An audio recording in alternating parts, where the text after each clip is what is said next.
Senior anchor person Talat حسین صاحب نے ہمیں جوائن کیا، ان سے بھی اس بارے میں بات کریں گے۔ طلعت صاحب، ایران کا خطے میں بڑا اہم کردار ہے، اس افسوسناک حادثے سے خطے کی جیو پولیٹیکل صورتحال پر کیا اثرات مرتب ہوں گے؟ دیکھیے، فی الحال تو ایک اندرونی معاملہ لگتا ہے ان کا، اندرونی اس طرح سے کہ ان کے حادثے کے اندر جو صدر ہلاک ہوئے ہیں اس کے بعد ان کی ٹرانزیشن کیا ہونی ہے۔ ان کا نظام بڑا واضح ہے کہ ان کے جو سینئر وائس پریزیڈنٹ ہیں، کافی سارے وائس پریزیڈنٹس ہیں ان کے، وہ ٹیک اوور کر لیتے ہیں وقتی طور پر، اور اس کے بعد پھر انتخابات ہوتے ہیں۔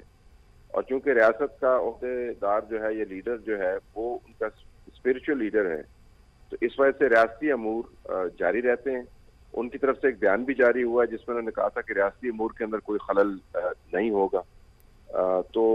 اندرونی طور پر تو میرے خیال میں ایک بہت بڑا دھچکا ہے اور ایک سانحہ بھی ہے۔ قوم غم میں بھی لگی ہوئی ہے، ان کا پرچم بھی سرنگوں ہے ہماری طرف سے، اور دوسرے جو دوست ممالک ہیں ان کی طرف سے پیغامات بھی ہمدردی کے اور افسوس کے پہنچے ہیں۔ لیکن فی الحال مجھے نہیں لگتا کوئی بہت بڑا بحران ہے، کیونکہ ان کے نظام میں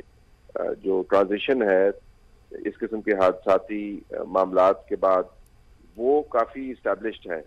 تو نہ تو کوئی پالیسی میں تبدیلی ہے اور نہ ہی میرے خیال میں کوئی بڑا بھونچال آنے والا ہے۔ یہ ضرور ہے کہ جس طریقے سے یہ حادثہ ہوا، اگر اس کی تحقیقات میں کوئی نیا پہلو نکلے، اگر خدا نخواستہ اس کے اندر سے ٹیکنیکل خرابی کے علاوہ کوئی معاملات نکلیں،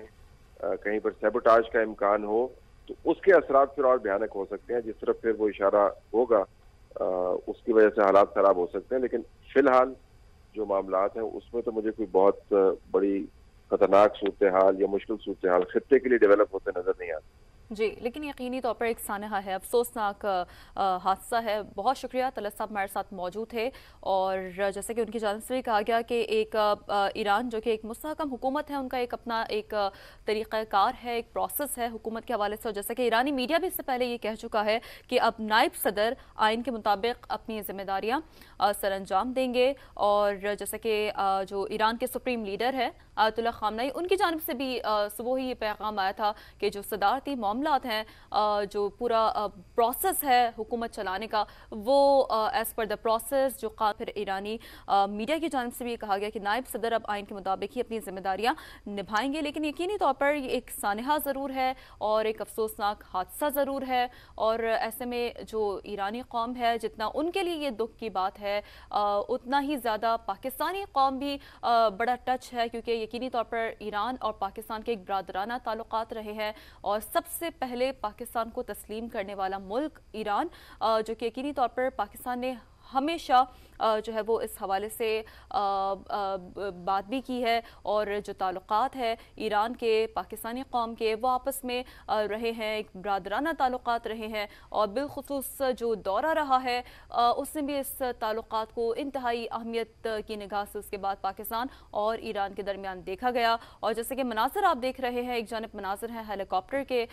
جو کہ جب تبریز شہر سے کچھ فاصلے پر یہ پہاڑی علاقہ ہے، ایک بہت ہی گھنا جنگل ہے، یہاں پر آ کر یہ کریش ہوا تھا ہیلی کاپٹر، جس کے بعد 14 گھنٹے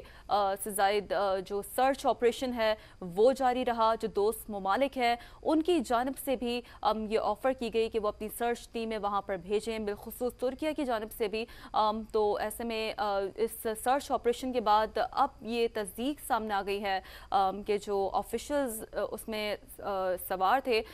وہ جاں بحق ہو گئے ہیں، باقاعدہ طور پر اس کی تصدیق سامنے آئی۔ اور دوسری جانب آپ دیکھ سکتے ہیں جو مناظر ہیں وہ ایرانی صدر کے جب وہ دورہ پاکستان پر پہنچے تھے چند دنوں پہلے، اس وقت کے یہ مناظر ہیں، بہت ہی خوشگوار ماحول میں چہرے پہ مسکراہٹ رکھے ہوئے ان کی جانب سے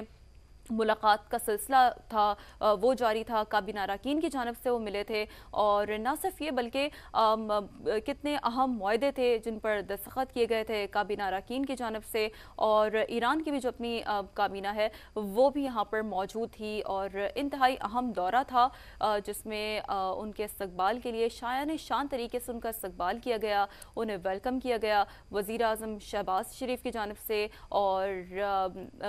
گورنر سندھ کی جانب جانب سے ان کے اعزاز میں ظہرانہ عشائیہ بھی ہوسٹ کیا گیا، وزیر اعلیٰ پنجاب کی جانب سے بھی ان کی جانب سے ملاقات ہوئی تھی، ظہرانہ دیا گیا تھا۔ تو یقینی طور پر پاکستان کے دلوں میں جو ایرانی حکومت کے لیے، ایران کے لوگوں کے لیے، ایرانی قوم کے لیے جو جذبات ہیں وہ بہت اہم ہے، بہت خاص ہے، اور انہی جذبات کے تناظر میں جتنی غم کی خبر، جتنی افسوس کا یہ خبر یقینی طور پر ایرانی قوم کے لیے ہے، اتنی ہی افسوس کی، اتنی ہی غم کی خبر یہ پاکستانی قوم کے لیے بھی ہے۔ اور یقینی طور پر جیسا کہ ہر اتار چڑھاؤ میں پاکستانی قوم، پاکستان کے اعلیٰ حکام ہمیشہ برادر ملک کے ساتھ کھڑی رہی ہے، غم کی بھی اس گھڑی میں پاکستان مکمل طور پر ایران کے ساتھ کھڑا ہے۔ زیغم خان صاحب سینئر تجزیہ کار ہمارے ساتھ موجود ہیں، ان سے اس بارے میں بات کریں گے۔ زیغم صاحب، کتنا بڑا نقصان آپ دیکھ رہے ہیں ایرانی صدر ابراہیم رئیسی کے اس دنیا سے چلے جانے کے بعد خطے میں، خاص طور پر امن کی کاوشوں کو لے کر؟ دیکھیں، پہلے آپ نے پوچھا ایران کے حوالے سے،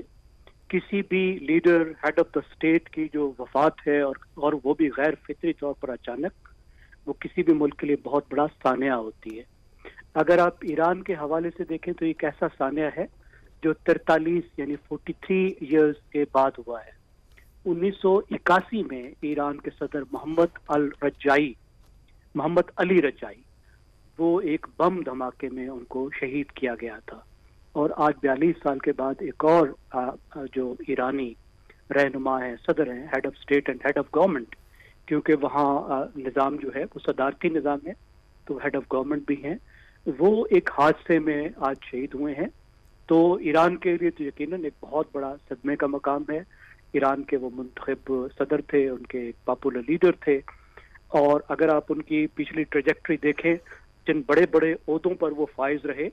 تو اس سے یہ اندازہ لگانا مشکل نہیں ہے کہ جو ایرانین اسٹیبلشمنٹ ہے، جو علماء کی اسٹیبلشمنٹ ہے، اس میں بھی ان کا ایک اہم کردار تھا۔ اور آپ کا پھر دوسرا جو پوائنٹ ہے خطے کے حوالے سے، تو خطے کے حوالے سے ہم نے دیکھا کہ پچھلے کچھ عرصے میں ابراہیم رئیسی صاحب نے بہت زبردست ڈپلومیسی کی، جس سے ایران کے تعلقات سعودی عرب سے اور پاکستان سے بہت بہتر ہو گئے۔ اس کے علاوہ دوسرے ملکوں کو بھی ریچ آؤٹ کیا، چین کے ساتھ انہوں نے بہت بہتر تعلق بنائے، بھارت کے ساتھ بھی اپنے ملکی مفادات کے تحت وہ تعلقات بہتر بنا رہے تھے۔ لیکن پاکستان کے حوالے سے اس لیے بہت اہم تھا کہ پاکستان اور ایران کے تعلقات میں جو تلخی کچھ سالوں سے آ گئی تھی، وہ ایک بریکنگ پوائنٹ پر پہنچی جنوری میں، جب پہلے ایران نے پاکستانی علاقے میں اٹیک کیا، جو انہوں نے کہا کہ ان کے جو انسرجنٹس ہیں، باغی ہیں، وہ پاکستان میں تھے، اور پھر پاکستان کو 18 جنوری میں ریٹیلیٹ کرنا پڑا۔ تو تعلقات اس سے لگتا تھا کہ بہت نیچے جائیں گے، لیکن ابراہیم رئیسی نے اس کو ایک کرائسس کو اپرچونٹی میں بدل دیا، اور تعلقات کو خراب کرنے کی بجائے بڑا پرو ایکٹیولی اس کو انا کا مسئلہ بنائے بغیر انہوں نے وہاں بیانات سے اور بالآخر پاکستان کا دورہ کر کے پاکستان اور ایران کے تعلقات کے ایک نئے چیپٹر کا آغاز کیا۔ تو میں سمجھتا ہوں اگر ریجن کے حوالے سے دیکھیں تو یہ ریجن کے لیے بھی ایک بڑا لاس ہے کہ ایک ایسا ایرانی صدر جو ریجن کے ساتھ تعلقات کو بہت بہتر اور مضبوط کر رہا تھا اور امن کی طرف لے کر جا رہا تھا اور نئے مواقع سیکیورٹی تعاون کے اور تجارتی اور معاشی تعاون کے جو بنا رہا تھا، وہ اس وقت چلا گیا۔ بالکل، اور زیغم صاحب جس طریقے سے آپ نے اپنی گفتگو میں بھی اشارہ دیا کہ اب ایک لیڈرشپ کا غیر فطری طور پر دنیا سے چلے جانا اس ملک کے لیے کتنا ایک گہرا صدمہ ہوتا ہے، تو یقینی طور پر اب یہ جو حادثہ ہوا ہے، گورنر تبریز، وزیر خارجہ، ایرانی صدر اس حادثے میں جاں بحق ہوئے ہیں، کیا سمجھتے ہیں کہ ایران کے لیے کتنا بڑا لاس ہے زیغم صاحب؟ دیکھیے، ایران کے لیے تو بہت ہی بڑا لاس ہے کہ ایک تو ان کے منتخب صدر، ہیڈ آف اسٹیٹ جو ہیں، ہیڈ آف گورنمنٹ، وہ چلے گئے ہیں، لیکن ایک پوری لیڈرشپ کا ایک بڑی تعداد کا صفایا ہو گیا ہے۔ اور یہ اس طرح کا واقعہ ہوا ہے جس طرح ضیاء الحق کا جو پلین کریش ہوا تھا، تو اس میں بھی ہم نے دیکھا تھا کہ اتنے بہت سے اہم لوگ ایک جہاز میں وہ سفر کر رہے تھے، اگرچہ وہ غیر منتخب ایک ڈکٹیٹر تھے، لیکن ظاہر ہے ان کے ساتھ ہماری بہت قیمتی ایک ملٹری جو لیڈرشپ ہے وہ بھی سوار تھی۔ تو یہاں پہ جو ہے یہ لگتا ہے کہ بہت ہی جو ان کا عملہ ہے، انہوں نے غیر ذمہ داری کا ثبوت دیا کہ ہیلی کاپٹر میں فارن منسٹر کو بھی ساتھ بٹھا دیا اور پھر اتنے اور اہم لوگوں کو بھی ساتھ میں بٹھا دیا، اور وہ سب کے سب چلے گئے۔ اور جو معلوم ہو رہا ہے کہ جو ہیلی کاپٹر تھا یہ بھی ایک بہت پرانا امریکی ہیلی کاپٹر تھا، اور ایک ایسا ہیلی کاپٹر تھا جس کی اس وقت پرزے بھی ایران کو نہیں مل رہے،